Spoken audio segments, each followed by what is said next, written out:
Seguimos con la unidad 5 y vamos a ver ahora el cálculo y control de deriva.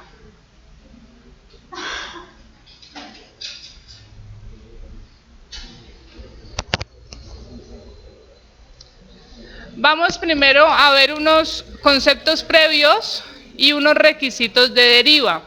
Comencemos por definir lo que es deriva.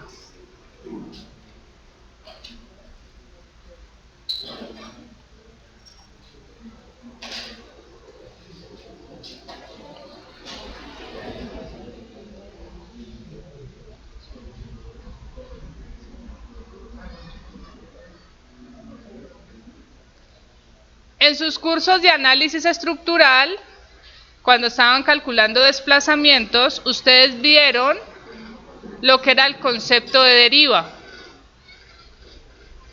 Y al menos para un edificio de más de un piso, lo vieron de forma conceptual, ya que la deriva está asociada con el desplazamiento lateral que generan fuerzas laterales. Ya sabemos en este curso que esas fuerzas laterales son las fuerzas sísmicas. Esas fuerzas sísmicas hacen entonces que mi estructura se desplace lateralmente. Cuando hablamos de deriva, en nuestro caso, el sismo es la fuerza que más aporta para este desplazamiento lateral.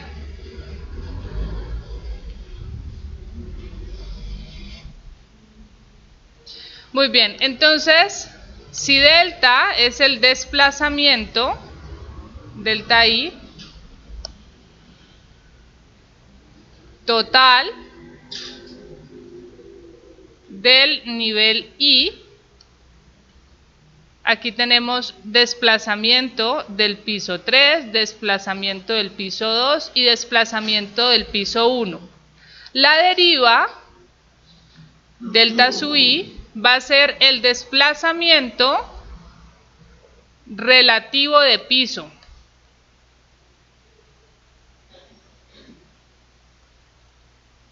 Lo que se mueve el piso en la parte superior menos lo que se mueve en la parte inferior. Aquí tendremos la deriva del piso 3, desplazamiento en el nivel 3 menos desplazamiento en el nivel 2.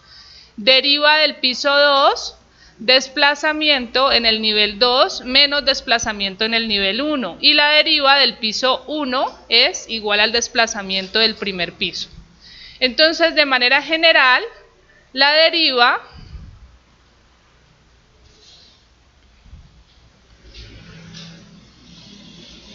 va a ser lo que se mueve el piso en la parte inferior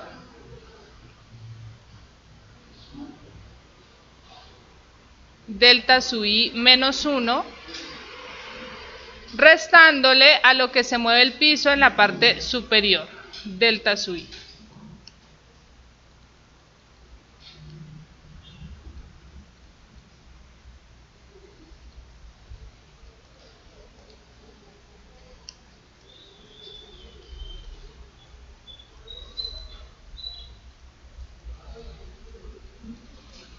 Esta es una deriva dimensional, unidades de longitud metros, centímetros, milímetros, pulgadas, etc. Normalmente en los códigos no se habla de esta deriva sino de una distorsión de piso que viene relacionada con la deformación angular. Entonces hablemos de esta distorsión de piso.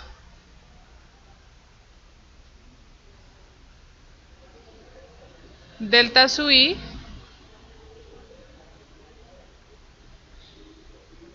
distorsión angular. Considerando que estamos trabajando con el campo elástico, se aplica la teoría de las pequeñas deformaciones. Es decir, que si esta es mi altura de piso en el nivel I, H sub I altura del piso I.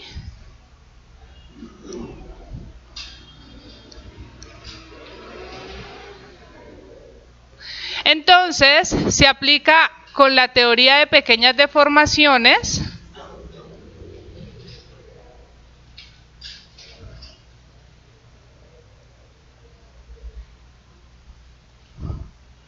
Tenemos que este ángulo es igual, aproximadamente igual, a la tangente del mismo ángulo, que sería igual a delta sub I, la deriva, sobre la altura de piso. Entonces, me queda que la distorsión angular es la deriva de dimensional sobre la altura de piso.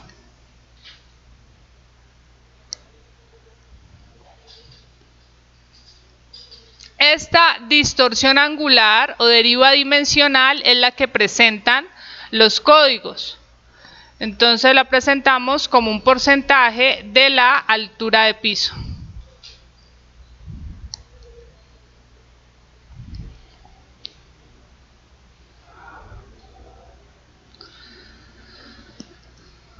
Muy bien, esa es la forma en la que vamos a definir lo que es la deriva. Podemos trabajarla dimensional o adimensional, pero lo más frecuente, al menos en los códigos, es con esta expresión, en términos de la altura de piso.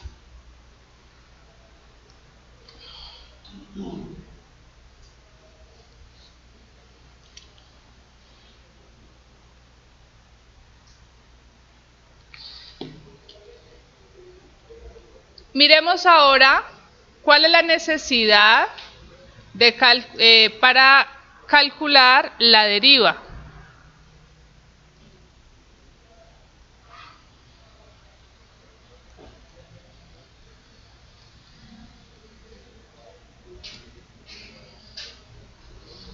Del control, mejor, del control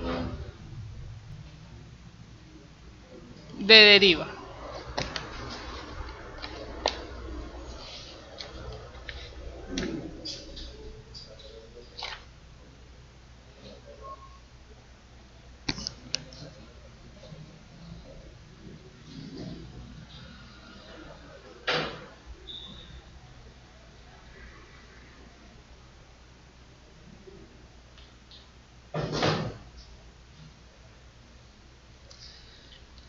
Muy bien. La necesidad está asociada con definir las deformaciones inelásticas de los elementos estructurales y no estructurales.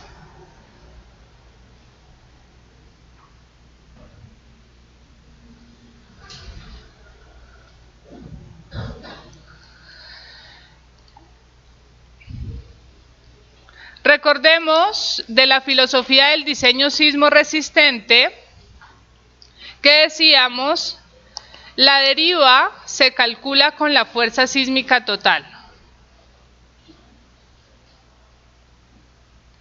Pero para diseño, realizamos el diseño con una fuerza sísmica menor y tenemos que garantizar al menos que la estructura llegue a la misma deformación como si estuviera la fuerza sísmica total o sea un poco mayor. Listo, entonces está esta parte en donde tenemos deformación inelástica, es lo que definíamos como ductilidad.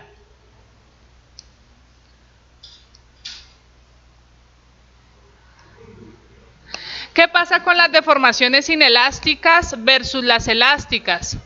Cuando tenemos deformaciones elásticas, que es en esta parte, pues el comportamiento elástico garantiza que si el sismo termina, la estructura vuelve a su condición inicial, no tiene deformaciones permanentes.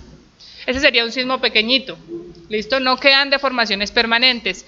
Y las deformaciones, para que no sean permanentes, es porque son pequeñas. Por eso en la teoría del campo elástico aplica siempre la teoría de las pequeñas deformaciones. Pero cuando estamos por acá, donde ya la estructura está disipando la energía del sismo a través de ductilidad, estamos en el campo inelástico y las deformaciones son excesivas. Tenemos que controlar esas deformaciones. Tampoco la estructura puede irse y deformarse pues hasta que se vuelve inestable. Entonces, en eso, o asociado a eso, es que hacemos el control de deriva para controlar esas deformaciones inelásticas. Relacionado a lo mismo, a esta misma condición, controlamos deriva para garantizar la estabilidad de la estructura.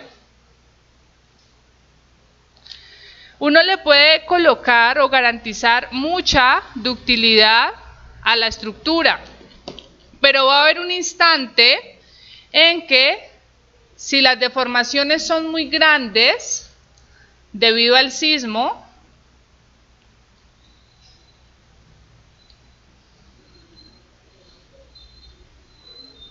mi estructura se puede volver inestable. Entonces tampoco la podemos dejar de formar tanto porque se genera inestabilidad.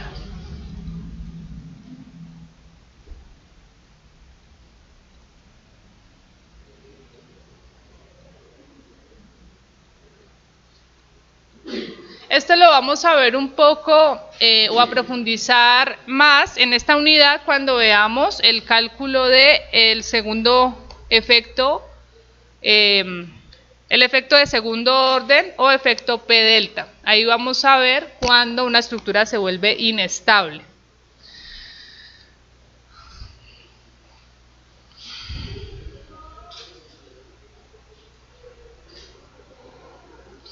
Otra condición para garantizar o controlar deriva es para realizar un control de daños no estructurales.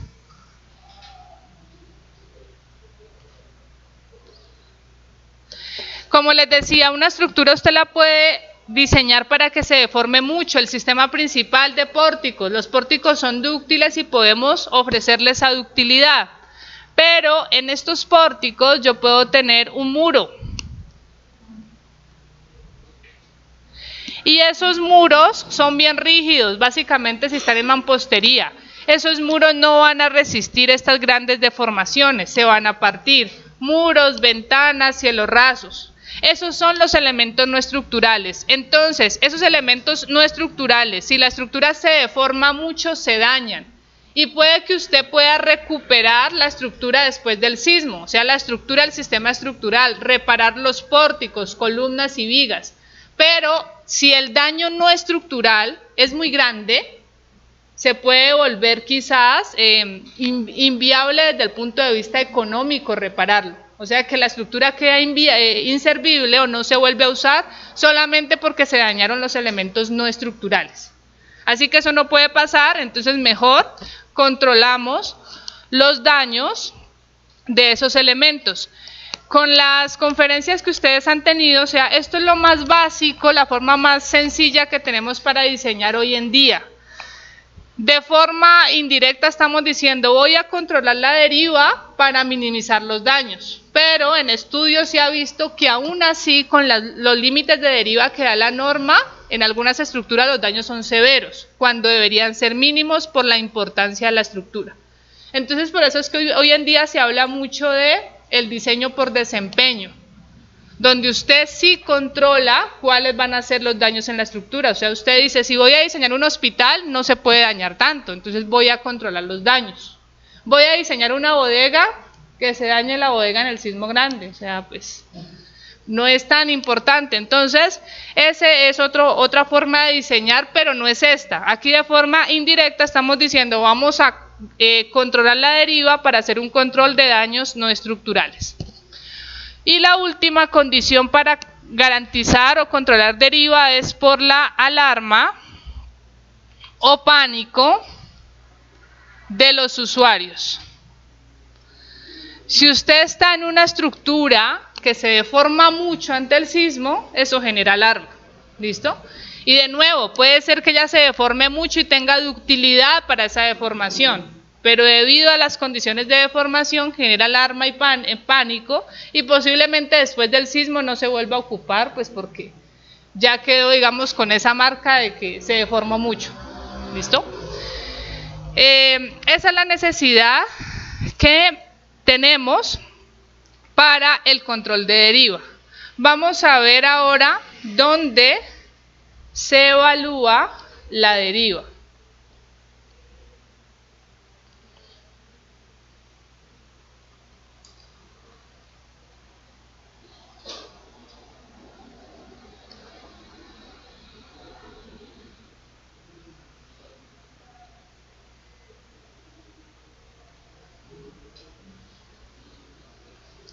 Primero, veamos unos requisitos previos.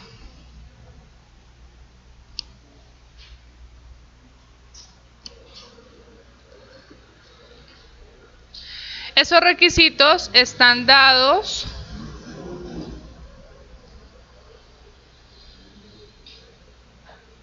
en el capítulo A6.2 de la NSR 10. Todo esto de deriva que les estoy diciendo, todo, lo van a encontrar en el capítulo A6 de la NSR 10.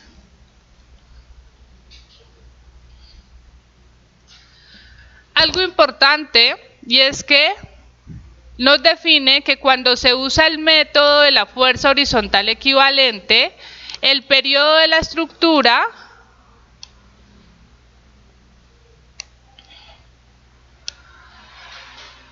se calcula de acuerdo al capítulo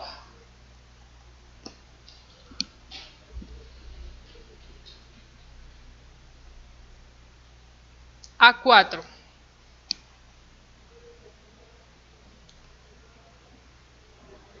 Es A4.2. A4.2. Garantizando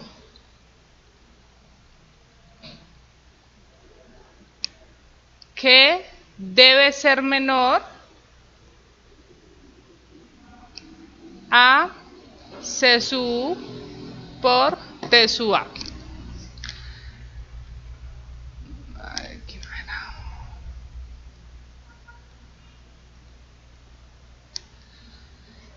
Si vamos a la 4,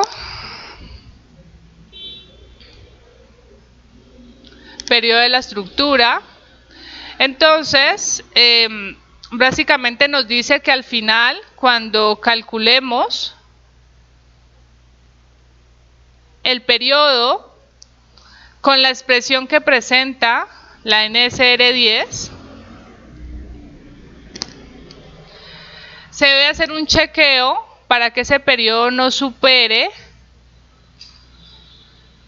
1,75 menos 1.2 por la velocidad pico efectiva por el coeficiente de amplificación pico efectiva. Voy a colocarlo aquí grande. C sub U es 1,75 menos 1.2 A sub B por FB. Y T sub A es, recuerden, el periodo aproximado.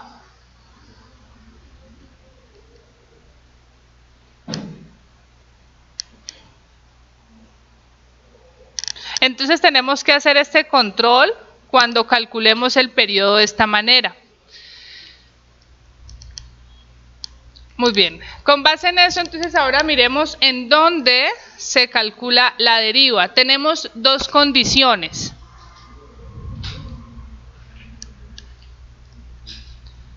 Miremos el caso 1. El caso 1 van a ser estructuras regulares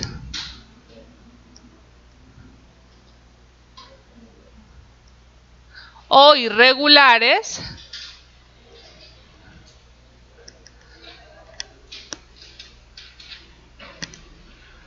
sin torsión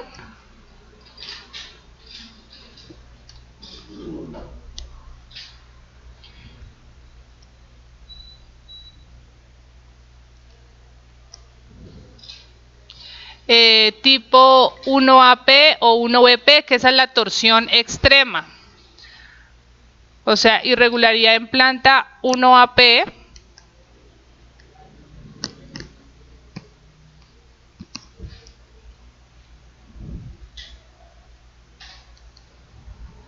O 1BP. O estructuras con diafragma flexible.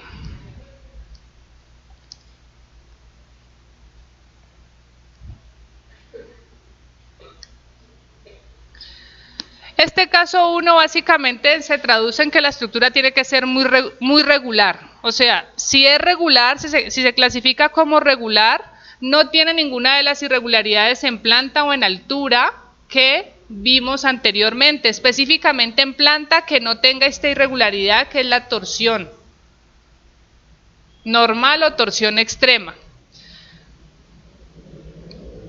Muy bien. Entonces, este caso es el más sencillo porque la deriva se calcula en el centro de masa. Si esta es la planta,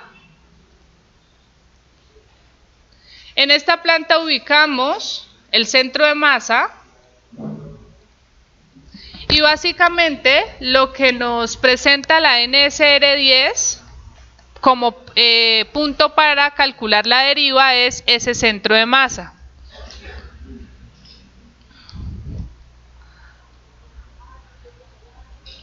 La deriva se calcula en el centro de masa.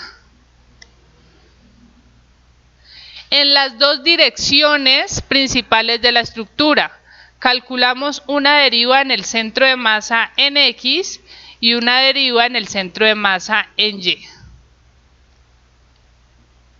Para las dos condiciones principales del sismo, en X cuando el sismo principal está en X y en Y cuando el sismo principal está en Y. Entonces sería deriva en el centro de masa en X y deriva en el centro de masa en Y para cada nivel de la estructura.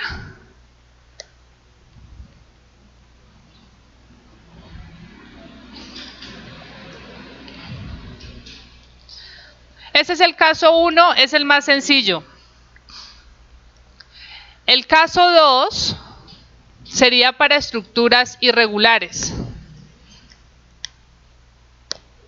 De forma general, dejémosla como estructuras con torsión.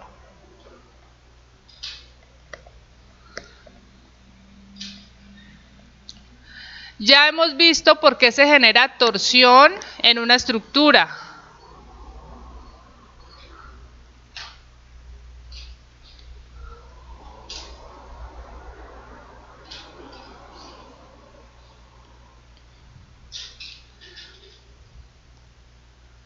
Cuando el sistema principal de resistencia sísmica tiene su centro de rigidez alejado del centro de masa, entonces se genera una excentricidad.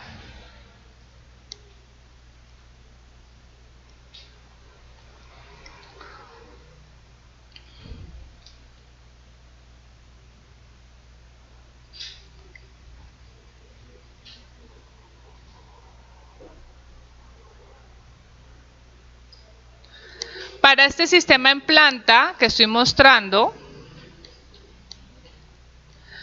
digamos que el centro de rigidez, por acá le voy a colocar un muro muy rígido, no debería estar el muro allá, no. Por acá, un muro muy rígido. Entonces el centro de rigidez está desplazado en esta posición, centro de masa, quizás por ahí cercano, pero lo voy a alejar un poquito, centro de masa, y se genera una excentricidad. Ya vimos toda esa condición. Entonces, esta estructura tiene irregularidad torsional 1AP o 1BP, con seguridad. Y en este caso, la NR10 establece que se debe verificar la deriva en todos los nudos que hacen parte del sistema de resistencia sísmica.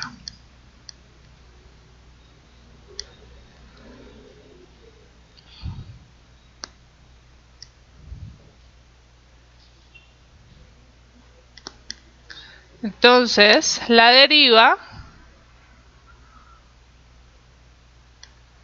se calcula en todos los nudos del sistema estructural.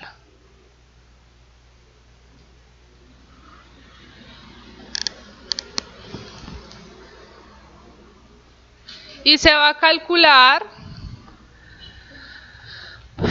como el desplazamiento relativo final. Entonces miremos, esta era la estructura sin deformarse.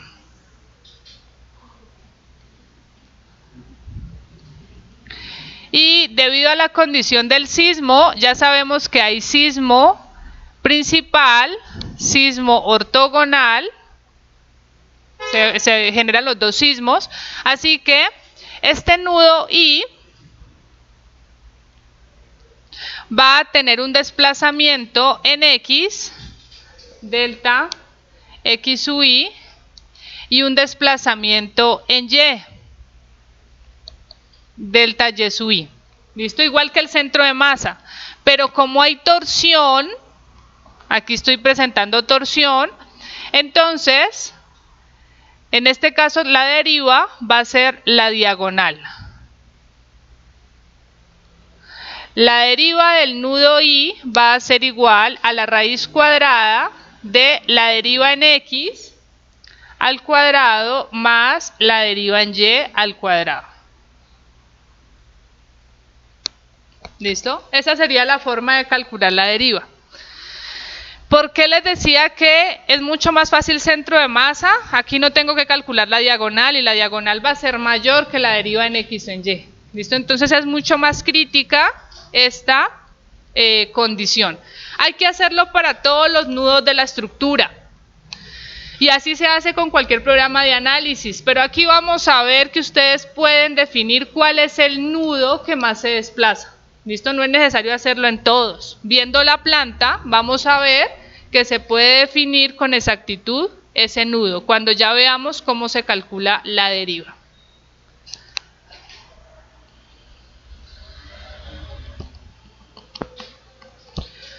Muy bien, ahora miremos los límites de deriva.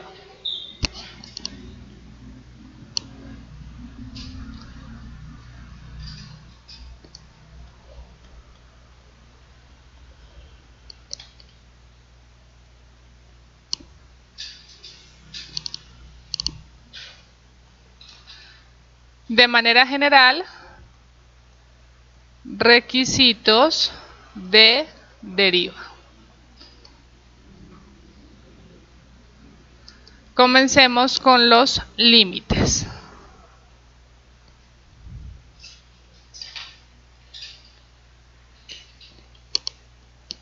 Estos límites de deriva están dados en el A6.4 de la NSR 10. Es una tablita que les voy a presentar aquí, y aquí hay una corrección.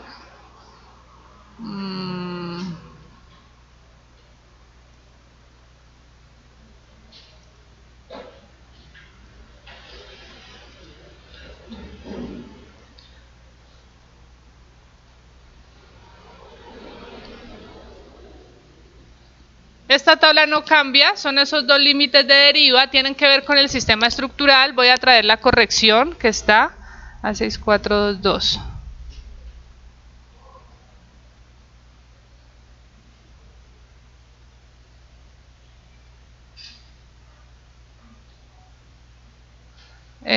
Pero aquí no la encuentro.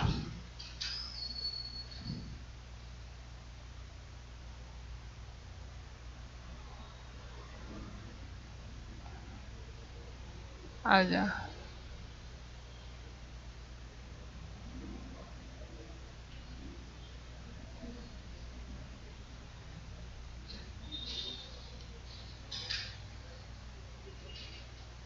Ya, es esto que está aquí, es la corrección.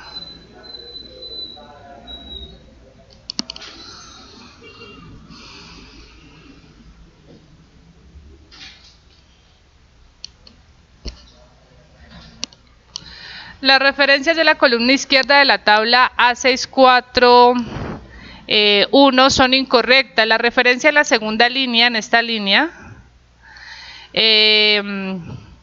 de la tabla debe ser A6413. O sea, esta es A6413. Sí, ¿no? Y la tercera línea de la tabla debe ser A6414.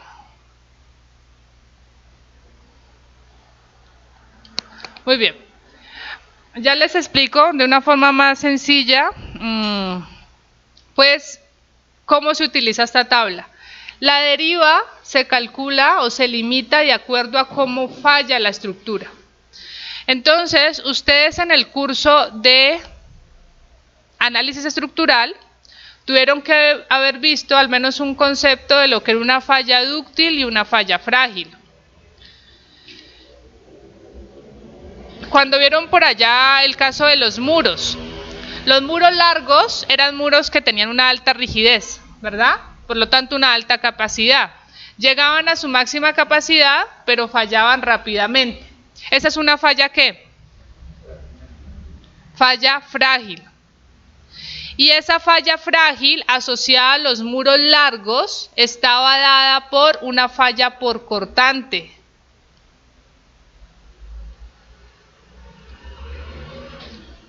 La falla por cortante es una falla frágil, ¿listo? En el caso de los muros cortos, teníamos que tenía una menor rigidez, llegaba a su máxima capacidad, pero se deformaba más, ¿listo? Esta sería una falla dúctil. Los muros cortos se iban pareciendo mucho a las columnas son dúctiles, ¿listo? Entonces, resisten menos, pero tienen más capacidad de deformación. Y esta era una falla por flexión. Entonces, estas correcciones que presenta aquí, la NSR10, está asociadas al tipo de falla. Me dice, en el primer caso, estructuras de concreto reforzado o metálicas, de madera, concreto reforzado metálicas, estamos hablando de pórticos. Pero también dice, y de mampostería, que cumplen, de mampostería, o sea, muros, que cumplen los requisitos de la 6413. Si vamos y vemos estos requisitos, está asociado con la forma en la que falla. Entonces, los sistemas de pórticos se consideran dúctiles y se asocia que su falla va a estar dominada por la flexión. Entonces, si está dominada por la flexión, la NSR10 me dice que la deriva máxima permitida es el 1% ¿de qué? De la altura de piso. ¿Listo? Ese sería, o sea, esa salvedad de aquí del A6413 o A6414 es para el caso de los muros. Los pórticos siempre van a fallar por flexión. Ahora, el segundo caso es para muros de mampostería de concreto que cumplen los requisitos del A6414. Miren la deriva donde baja, a la mitad, 0.5%. Entonces, ¿por qué limito la deriva? Porque la falla ya no va a ser dúctil, va a ser una falla frágil. Entonces, si es frágil, quiere decir que ese sistema está fallando por cortante o va a fallar por cortante. Así que como su falla va a ser explosiva, va a ser frágil, la deriva va a ser menor. Entre más dúctil sea el sistema, más deriva le permito o más desplazamiento lateral le permito. ¿Eso está claro? Esa es la forma de controlar deriva. Como habíamos dicho que este curso se limitaba a sistemas de pórticos, pues nosotros vamos a tener como deriva máxima el 1% para el alcance de este curso. No significa que ustedes no puedan hacer lo mismo para muros. Es más, en la electiva de mampostería que se ofrece en el departamento se hace todo el análisis y diseño de muros y allá van a tener que estar utilizando este 0.5% para el caso de muros en mampostería. Este sería entonces el alcance del curso. O sea que para este curso el 1% de la deriva. Miremos ahora otros requisitos. Varios de estos requisitos ustedes ya los conocen. ¿La deriva con qué fuerza se calcula? ¿Reducida o sin reducir? La deriva se calcula con la fuerza sísmica sin reducir.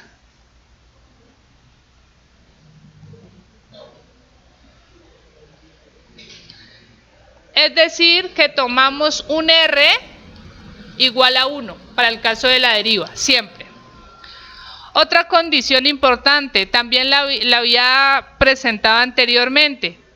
La deriva se calcula con el coeficiente de importancia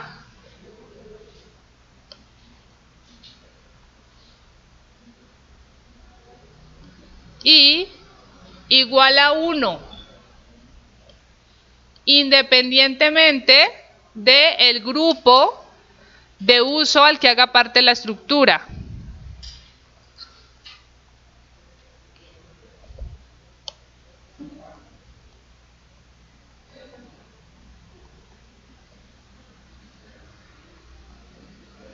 Entonces ya tenemos aquí dos términos importantes. R igual a 1, coeficiente de importancia igual a 1 siempre para el cálculo de deriva. Otro requisito importante, para el caso de secciones de concreto reforzado.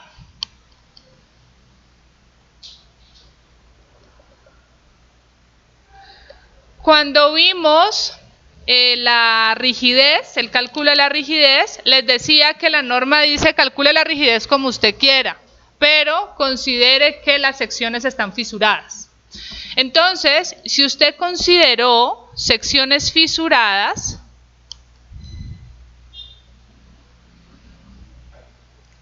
con cualquiera de las condiciones que se dieron, columnas más fisuradas que, vigas más fisuradas que las columnas, columnas y vigas igualmente fisuradas, esas tres condiciones que vimos, con cualquiera que haya utilizado, ahora la NSR le dice, pues como usted fisuró secciones, está utilizando menos inercia, ahora las derivas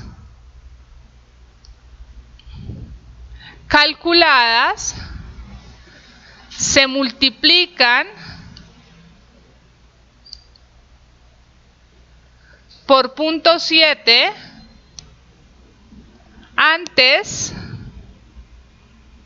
de compararlas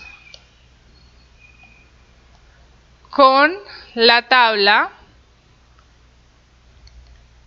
esta anterior, A641.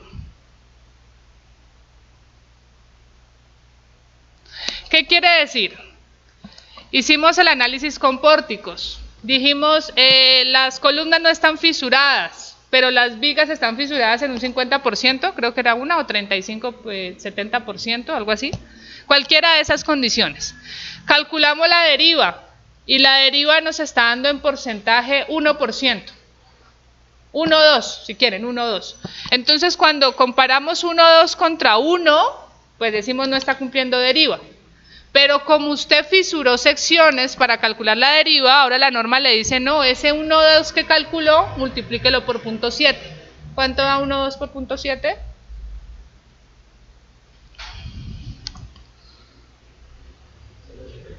0.84. Entonces 0.84 menor al 1%, conclusión, sí cumple deriva. ¿Listo? Eso solamente para el caso de secciones fisuradas. Si usted no fisura secciones, tendrá que compararlo siempre contra el 1%, pero recuerden que no se recomienda utilizar secciones sin fisurar, pero voy a dejar aquí la condición y la voy a colocar en rojo. Entonces, secciones no fisuradas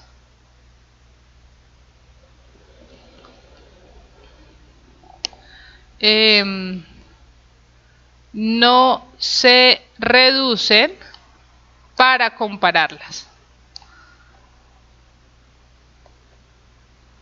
Pero esta condición ya saben que no se recomienda. Para el caso de secciones de concreto reforzado.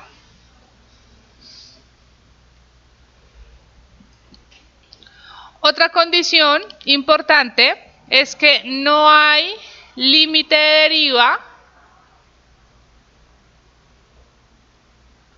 para estructuras de un piso.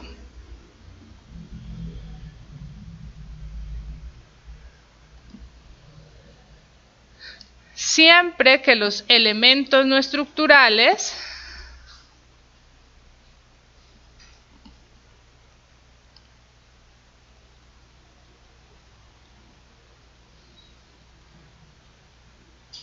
se diseñen para los desplazamientos laterales esperados.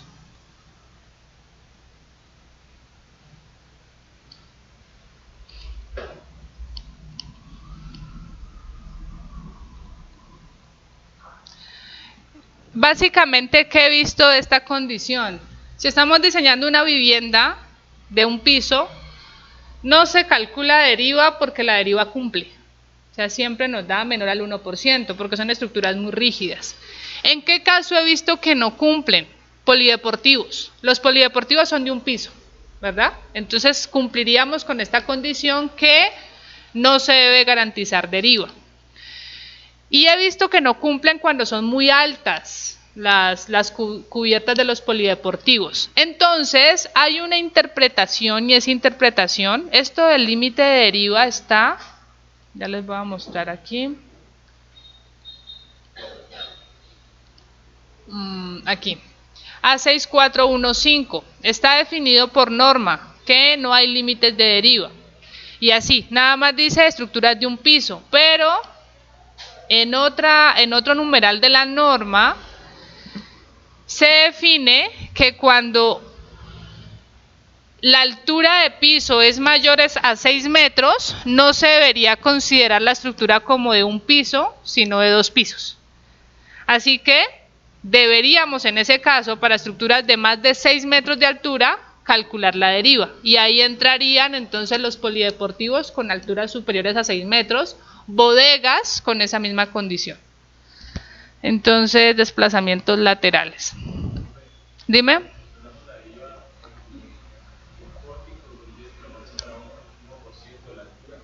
Ajá.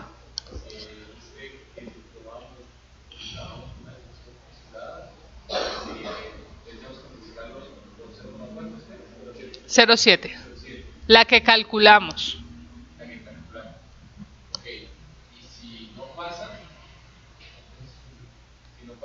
Si da menor al 1, una vez tú la multiplicas por 0,7, cumple. ¿Listo? Si te da mayor, quiere decir que le sigue faltando rigidez. Muy bien, esta nota tiene que ver que estructuras de un piso con una altura de piso mayor a 6 metros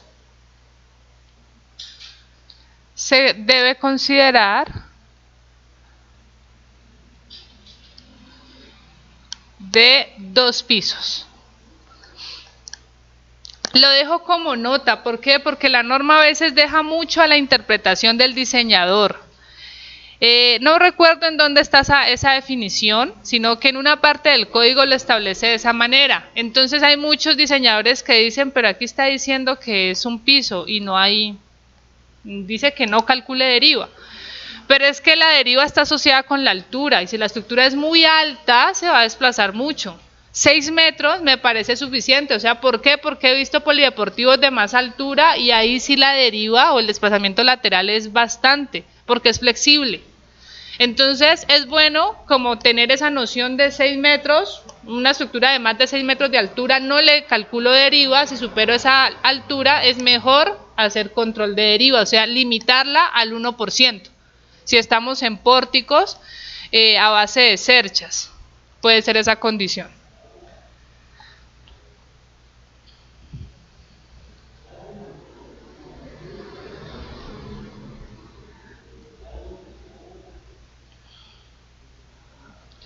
Muy bien, miremos ahora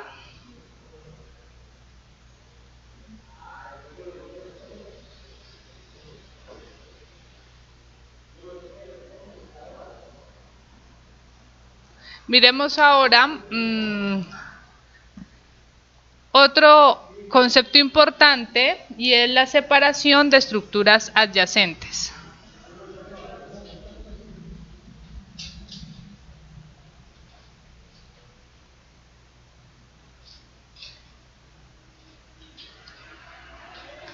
Está dado en el A6.5 de la NSR 10.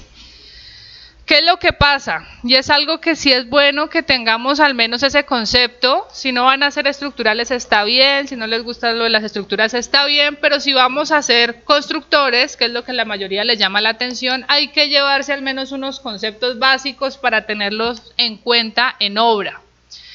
Y es que de lo que hemos visto, usted no diseña una estructura para que no se mueva. Ella se va a mover. ¿Y cuál se mueve más? Pues la más alta. Entre más alta, más movimiento va a tener. Entonces digamos que tienes esa estructura de 4 niveles. Y ya vimos que ella va a tener este movimiento lateral. Dice separación de estructuras adyacentes. Si usted va a construir una estructura al lado, tiene que garantizar que las estructuras no choquen. Entonces, si al lado voy a construir una estructura más bajita, tengo que garantizar que cuando la estructura bajita se mueva, pues tenga un movimiento libre. Entonces, que no haya choque entre estructuras, o sea, esta separación o esta dilatación sísmica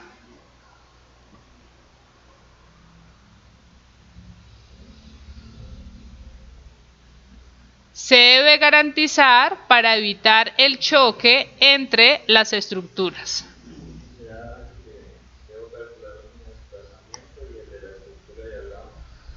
En teoría, esa sería la forma teórica de hacerlo, pero como todo, la norma ya lo tiene estandarizado. Ya vamos a ver por qué.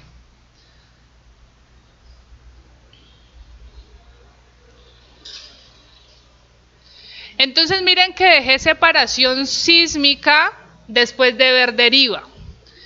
Como dice su compañero, debo calcular lo que se mueve cada estructura y en cada nivel en donde se podrían chocar y ahí dejar la separación.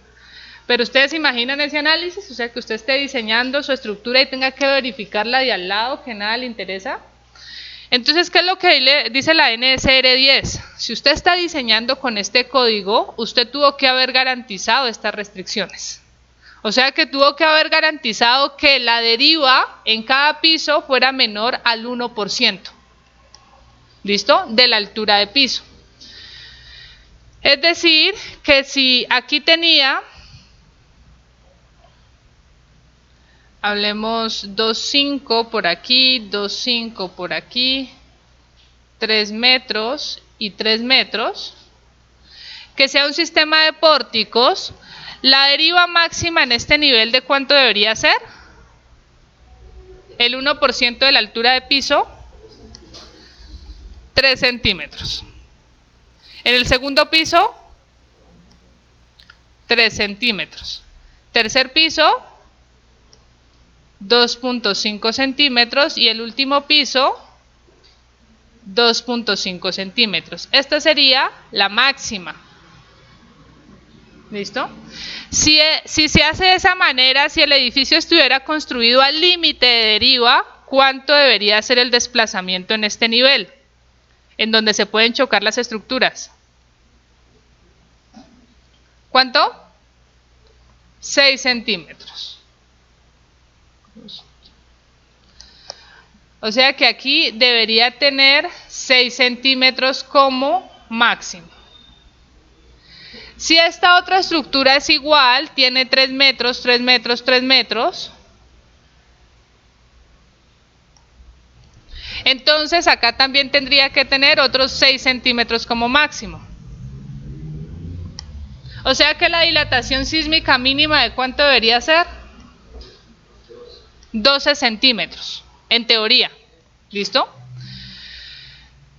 ¿Cómo han visto ustedes estas dilataciones en la ciudad? Nunca las ha visto. En Campoy hice una construcción, pero tenía unas separaciones que con esa dilatación era considerable, por unos 5 o 6 centímetros a la vista. Se puede dar un espacio entre edificio y edificio. Y lo tapan, o sea, tú lo ves de algún punto, lo puedes ver, pero si vas en la fachada está tapado. O sea, pareciera que el edificio está junto, pero no está junto, en los nuevos. Pero en toda esta parte del centro tenemos esas estructuras pegadas. Centro histórico, tenemos estas casonas en tapia pegadas a estructuras nuevas en concreto. Pegadas es pegadas, o sea, incluso se le pegan al muro en tapia pisada. ¿Listo?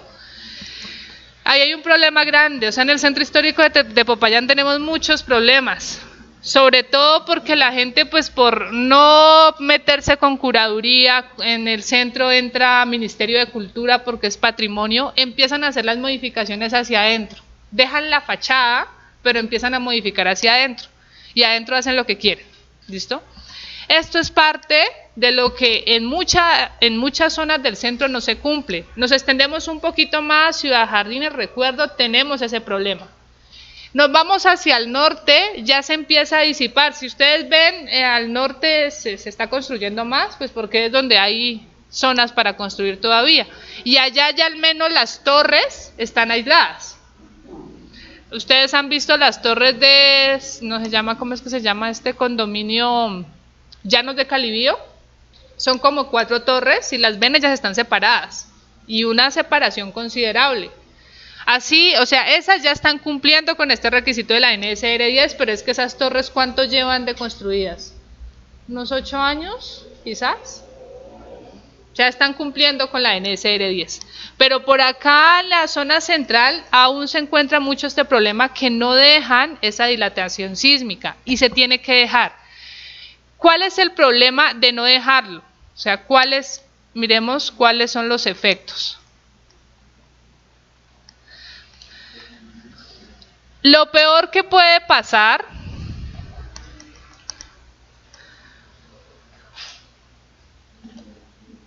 es el siguiente escenario. Están las estructuras y las construyen pegadas. Entonces, digamos que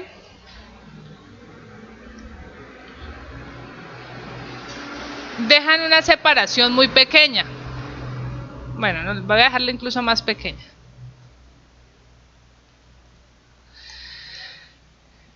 Cuando llegue el sismo, ya sabemos que cada estructura se va a mover de forma diferente, independientemente del sismo, pues ella tendrá su propia forma de vibrar. Y entonces, ¿cuál es la estructura más rígida? ¿La negra o la azul? La azul. ¿Por qué es más rígida? Porque es más baja. ¿Listo? Entonces, la azul, que es más rígida, se mueve menos. En este punto de contacto viene y le transmite un cortante. Corta la otra estructura. Y uno no diseña para esos cortantes adicionales de otra estructura. Entonces, este es un cortante adicional. Como las columnas no están diseñadas para ese cortante adicional, las columnas fallan. Entonces, ¿cómo se ve este efecto de cortante? Vienen y se cortan, viene y aparece una falla en todas estas columnas y el piso se corta. Y ves la otra estructura pegada. ¿Listo? Abajo, quizás intacto, pero entonces todo este piso se corta. ¿Y qué pasa con lo que está arriba? Pues cae en la parte de acá. ¿Listo? Sería el escenario más crítico. ¿Listo? Si no se cae, pues entonces pues dañas todo el piso y ya no hay nada que hacer. Si ahí estoy colocando, digamos, el efecto no tan grave. Si vengo y corto las columnas aquí de primer piso, ¿qué pasa si corto las columnas de primer piso? Son los elementos más importantes de la estructura y genero inmediatamente el mecanismo de colapso. ¿Listo? Entonces se genera un efecto cortante adicional. Ese es el problema de no dejar la dilatación sísmica. Entonces la NSR 10 contempla, digamos que esta condición para nuevas estructuras, pero considerando que usted puede construir al lado de una estructura que se construyó hace, ¿qué? 50 años, ¿listo? Y que probablemente esa estructura no está cumpliendo condiciones de dilatación sísmica, o sea que el dueño construyó justo al lado del lindero. Entonces, miremos qué nos presenta la NSR 10. Está en una tablita muy bien explicada y esa es la que voy a colocar. La A651.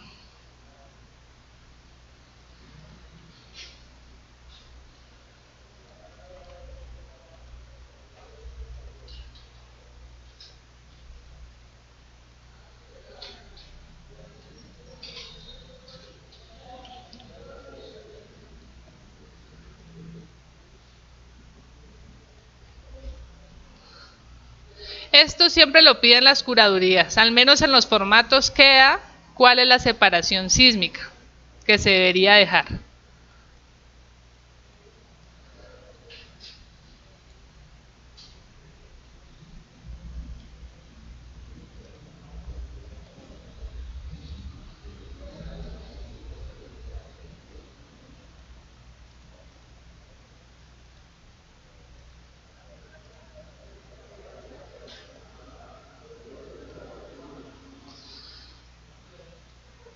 Entonces miren, tenemos tres condiciones para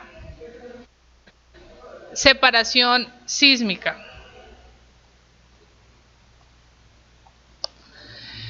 Cuando tenemos estructuras de 1 y de 2 pisos, cuando tenemos estructuras de 3 pisos o estructuras de más de 3 pisos. Estructuras de 1 y de 2 pisos. No importa el tipo de colindancia, me dice que no requiere separación sísmica. ¿Listo? Por eso los conjuntos residenciales, usted los ve pegados, ve las casas de 2 pisos pegados, porque no requiere esa dilatación sísmica y no se preocupe. ¿Qué es lo que pasa? Que son estructuras muy rígidas, se van a mover igual, entonces no es necesario dejarle esa separación. Ahora para los otros casos, para estructuras de 3 pisos o más de 3 pisos, aquí sí tenemos que empezar a ver el tipo de colindancia. ¿Qué es lo primero que vamos a ver? Existe edificación vecina que no ha dejado la separación sísmica, entonces esa condición es para estructuras viejas, que el vecino construyó justo al lado del paramento. Este es el paramento. No existe edificación vecina, estás en un lote inmenso al norte de la ciudad, no importa, no hay nada construido, o la que existe sí dejó la separación sísmica. Entonces, ¿cuál es más crítico? ¿Izquierdo o derecho? Izquierdo. Esta es la más crítica porque quiere decir que la edificación vecina está pegada al paramento, o sea que usted lo que deje tiene que ser lo que se mueva a su estructura más lo del vecino. Entonces me dice, ahora vamos a ver dos condiciones. ¿Coinciden las losas de entrepiso o no coinciden las losas de entrepiso? ¿A qué se debe que la norma haga esa condición o haga esa salvedad? Si tengo este caso, esta estructura, la nueva, y la construyo al lado de una estructura viejita, pero las losas de entrepiso, esta es la losa de entrepiso, esta es la losa de entrepiso, coinciden. Es decir, que si llegaran a chocar, ¿Listo? Porque el vecino no dejó la dilatación. Ese cortante viaja a través de la losa y no corta las columnas. Entonces, no hay corte de columnas. Ese es el caso menos crítico, cuando coinciden las losas de entrepiso. Cuando no coinciden, pues como lo vimos en el caso de arriba, se genera entonces un cortante.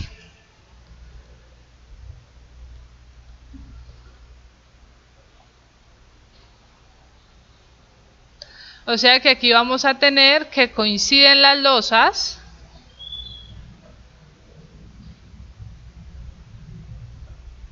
y no coinciden.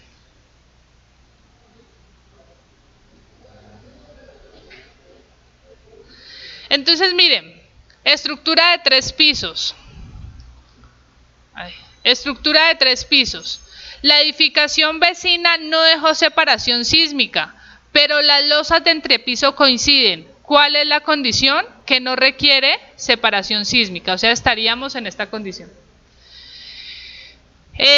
La edificación vecina no dejó separación sísmica y las losas no coinciden, lo más crítico. Entonces te dice, tienes que dejar una separación igual a el 1% de la altura de la nueva edificación. O sea, te está diciendo, al menos deja la dilatación para el movimiento de tu estructura. ¿Sí? Muy bien.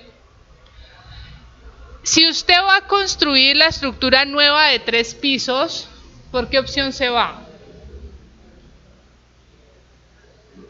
Si usted está construyendo, usted es el constructor, el diseñador.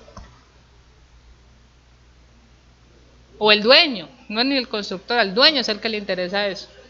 ¿Qué decide? ¿Que las losas coincidan o no coincidan? Que coincidan. Si usted va a ser el que va a construir la estructura nueva, pues vamos y vemos la existente y construimos en los mismos niveles. ¿Eso qué me garantiza? Que si se chocan, pues las losas son las que absorben ese choque. Y segundo, no tienes que dejar separación sísmica, o sea que puedes construir pegado al paramento. ¿Listo? Si te da porque no, mi estructura tiene que ser más alta, entonces, pues lo puedes hacer, pero tienes que dejar una dilatación igual a la altura, al 1% de la altura del edificio. O sea que si este edificio tiene, digamos, 10 metros de altura, entonces la dilatación, ¿de cuánto sería? Mínima igual a 10 centímetros. ¿Listo? Entonces usted verá si pierde 10 centímetros o no los pierde. ¿Qué más me dice? La última condición, no existe edificación vecina o la que existe dejó separación sísmica. Conclusión, no requiere separación. Aquí lo importante de este caso de estructuras de 3 pisos es esta. O sea, saber si tenemos que dejar dilatación sísmica. La única condición es cuando exista edificación vecina que no dejó separación y las losas de entrepiso no coinciden. Para estructuras de más de 3 pisos siempre hay que dejar dilatación sísmica. Y entonces, ¿cuál es lo menos crítico? Que no existe edificación vecina o la que existe dejó su correspondiente dilatación sísmica. Entonces, ¿cuánto debe ser la separación que tú debes dejar para tu estructura? El vecino ya cumplió.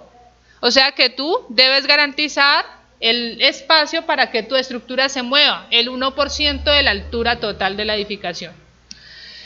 Si existe edificación vecina que no dejó la separación sísmica, pero las losas coinciden, entonces pues va a haber choque entre estructuras, así que no podemos evitarlo, pero vamos a dejar el 2% de la altura de la edificación. Y si no vas a dejar que las losas coincidan y la estructura se va a chocar con la otra, es el caso más crítico, tienes que proteger tu estructura porque el vecino no dejó separación, así que lo vas a separar el 3% de la altura de la edificación. Esta de aquí es la más crítica de todas. Cuando tenemos que dejar el 3%. ¿Eso está claro? Muy bien. Ahora, esto era todo lo que teníamos que ver de requisitos de la NSR 10. Ahora nos vamos a meter en lo que nosotros estábamos haciendo, que era el cálculo de deriva. Vamos a ver cómo vamos a calcular deriva. Y vamos a limitar este cálculo de deriva a usar el método de la fuerza horizontal equivalente, los resultados que tenemos de fuerza horizontal equivalente. Durante este cálculo vamos a considerar 3 movimientos.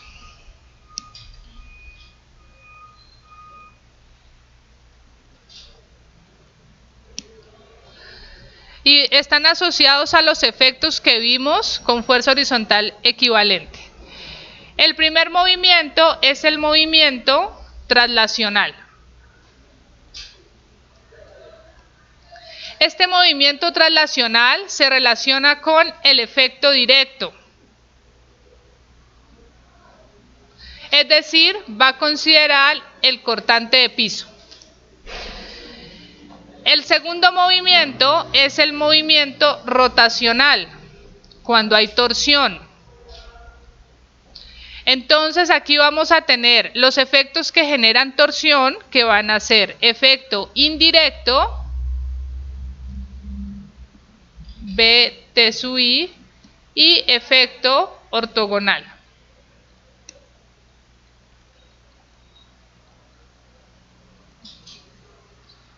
B o sub I. No, MT. Efecto indirecto, momento de torsión, y efecto ortogonal, momento ortogonal. Y el tercer efecto, si es nuevo, que va a ser el movimiento de segundo orden. Lo vamos a definir como el efecto P delta.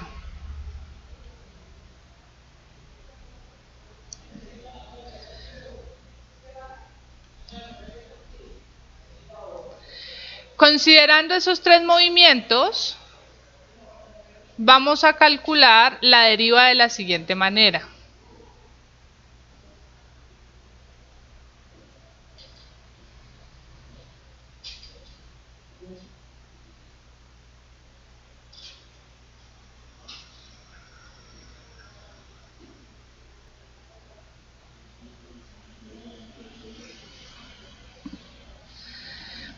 Con el efecto, con el movimiento traslacional, vamos a hablar de una deriva traslacional delta Cm. En el nivel I, ya sea en la dirección X o en la dirección Y.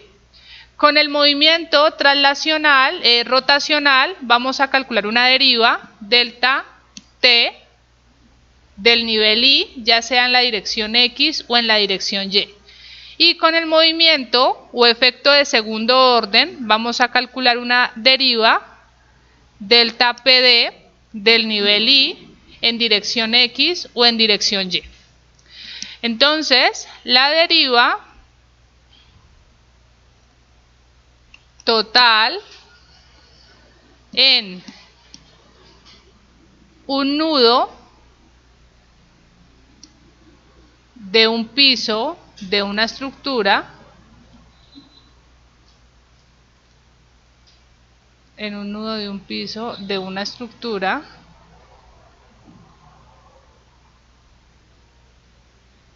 será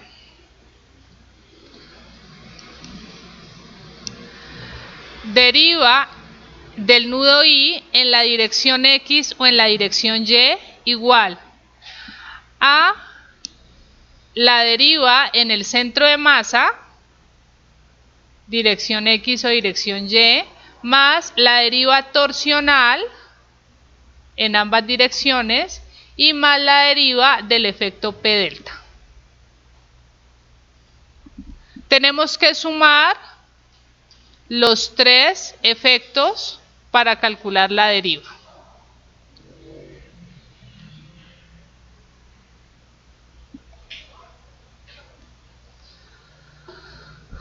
Comencemos entonces con el efecto traslacional.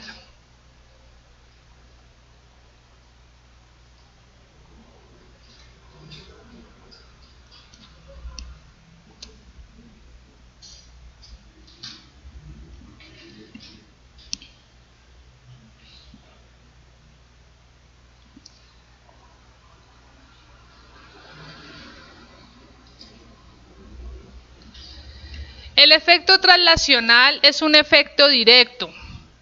Me dice que si yo tengo un movimiento solamente de traslación, digamos que tengo el sismo en esta dirección, mi estructura, o sea, solo el sismo en esa dirección, sin ningún efecto de torsión, mi piso se tiene que trasladar, solamente trasladar. Y cualquier nudo de mi estructura se va a trasladar lo mismo que el centro de masa. El centro de masa se va a mover una cantidad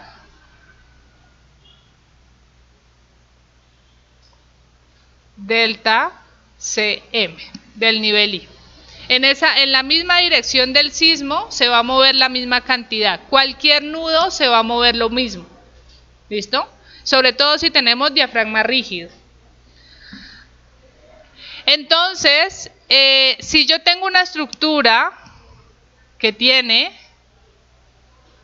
n pisos,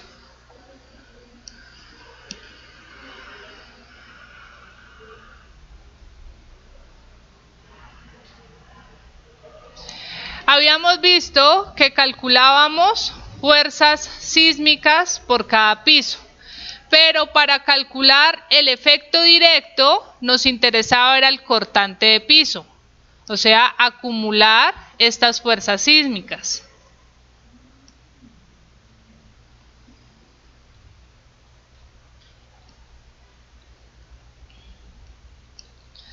El cortante de piso era igual a la sumatoria desde el nivel I hasta el último piso de las fuerzas sísmicas. Muy bien. Entonces, el efecto directo, o sea, cuánto se mueve la edificación, tiene que estar asociada con el cortante total que tiene cada piso.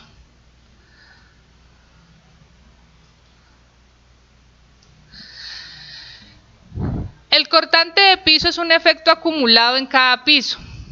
¿Listo? Cada piso tiene una rigidez. Este piso tiene una rigidez 1, rigidez 2, rigidez 3, rigidez 4. Nosotros ya sabemos cómo calcular esa rigidez.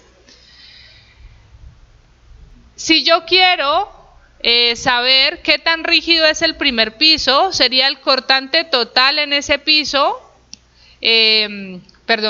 sobre la deriva o el desplazamiento relativo de ese piso. Si lo quiero conocer en el segundo piso, sería el cortante total en ese piso sobre la deriva de el segundo piso y así sucesivamente, deriva del tercer piso y deriva del cuarto piso. O sea, recordemos el concepto de rigidez.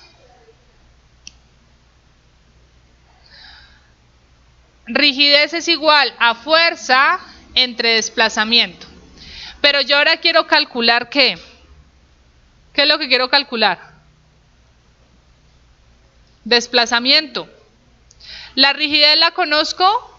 Sí, ya sabemos calcular qué tan rígidos son los pórticos. ¿Y las fuerzas? Ya las conocemos. Entonces, la deriva o delta va a ser igual a la fuerza entre la rigidez.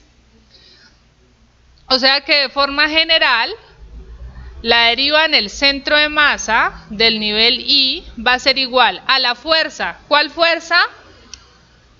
La que tiene el piso en ese nivel sobre la rigidez. ¿Y cuál rigidez? La rigidez de piso en ese nivel.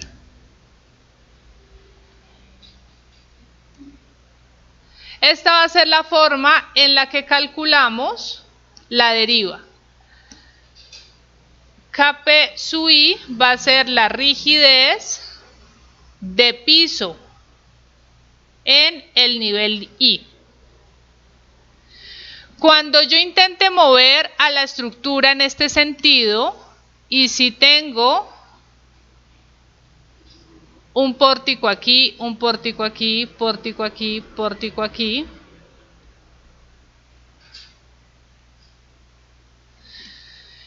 este sea el pórtico del eje,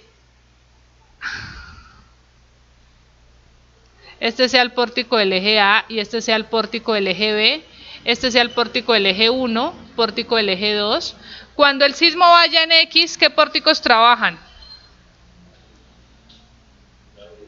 El A y el B. Entonces la rigidez de piso tiene que ser la suma de las rigideces de esos dos pórticos, porque estás cogiendo todo el cortante en ese piso, luego todos los resortes o todos los pórticos tienen que reaccionar. Entonces, Kp sub i va a ser la sumatoria de la rigidez de los pórticos y J. Pórticos en la dirección del sismo. Si ustedes vieron el video, yo concluía que el efecto directo era el más grande de todos, ¿verdad? Y el efecto directo es el más fácil de calcular. Cortante entre el número de pórticos. ¿Cómo será el movimiento traslacional?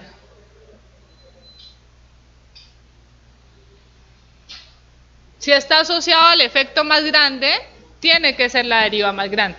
O sea que si este efecto te da 1 centímetro, lo demás te va a sumar milímetros, pero no te va a sumar otro centímetro. Tiene que ser muy irregular la estructura para que el torsional pues aumente ese efecto.